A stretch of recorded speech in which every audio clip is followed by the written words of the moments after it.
বাংলাদেশ এবং ভারতের মধ্যকার ম্যাচে জিতবে কোন দল, তারই ভবিষ্যৎবাণী করল জ্যোতিষী টিয়া। জ্যোতিষী টিয়া বাংলাদেশকেই সমর্থন করল।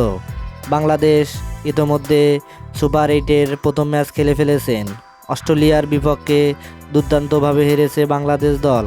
অস্ট্রেলিয়ার কাছে পাত্তাই পেল না বাংলাদেশ। 20টি আইনে 25 রানে হেরেছে বাংলাদেশ দল। এদিকে ভারতের বিপক্ষে বরাবরই হাড্ডাহাড্ডি লড়াই করে বাংলাদেশ দল। তাই তো বাংলাদেশ দলের ক্যাপ্টেন নাজমুল হোসেন শান্ত এবং রোহিত শর্মা বলেছেন, আমরা দুই দলেই চাই যে আমরা ম্যাচটা জিতি। এদিকে জাসপ্রীত বুমরা ভারতের সেরা বোলার।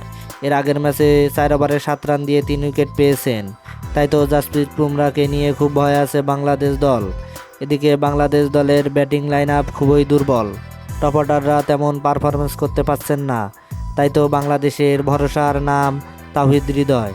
এদিকে বাংলাদেশ দল খুবই বাজেভাবে হারছেন সব দলের বিপক্ষে। দর্শক, আপনি কি মনে করেন বাংলাদেশ দল ভারতের বিপক্ষে ম্যাচ জিততে পারবে? তাহলে অবশ্যই আপনার মূল্যবান মতামত কমেন্ট বক্সে জানিয়ে দিবেন। ধন্যবাদ। আল্লাহ হাফেজ।